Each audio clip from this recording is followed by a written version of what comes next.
1866 मसीहा ओडिशा इतिहासर सबुठु भयंकर आउ दुर्भाग्यजनक अध्याय।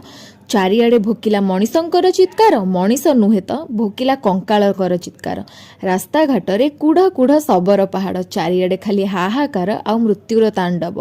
केउठी स्त्रीर कोଳରେ स्वामी मृत्युवरण कलानी तो केउठी बुढ़ा बाप ता पुअर शबकु कांध देउथाय।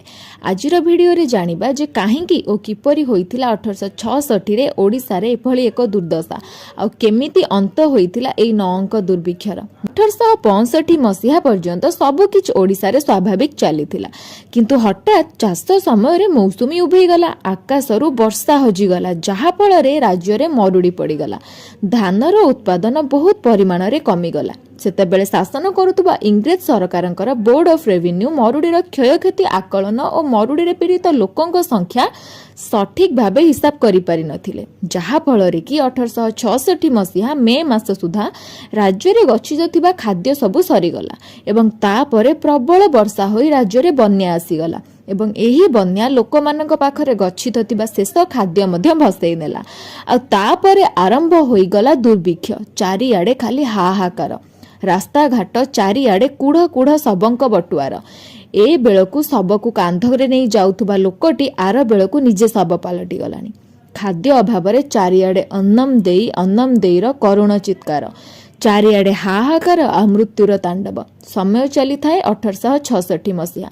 सेतेबेले पुरीर गजपति महाराजा दिव्यसिंह देवଙ୍କ राजत्वर नवम वर्ष। एथिपाई एई दुर्भिक्षर नाँ दियागला 9 अंक दुर्भिक्ष। सेतेबेले ओडिशा अन्य राज्य गुड़िक ठारो अनेक दूर रे थिला एवं ओडिशा को गमनागमनर सुविधा मध्य नथिला। रास्ता घाटर सुविधा नथिबारु खाद्य जोगाण मध्य सठिक भाबरे होई पारु नथिला, जहा फल रे खाद्य अभाव रे लोकमाने पोको माछि परी मरिबाकु लागिले। लोकमाने खाइबाकु न पाई डालपत्र खाइबाकु लागिले एवं जहा फल रे अखाद्य खाई मध्य मरिबाकु लागिले। सेतेबेले इंग्रेज सरकार 10,000 टन चाउल आमदानी करिकि ओडिसार लोकमानंकु जोगाइथिले। दुर्भिक्षर प्रथम वर्ष रे केवल ओडिसा रे 10 लाख लोक मृत्युवरण करथिले आ 2 वर्ष मध्य रे एही दुर्भिक्ष रे मोट 40 रु 50 लाख लोक मृत्युवरण करथिले। एहा परे इंग्रेज सरकार व्यथित होई पड़िले एवं 1867 मसीहा रे 4 गुणा दाम दे 40,000 टन चाउल आमदानी कराइले।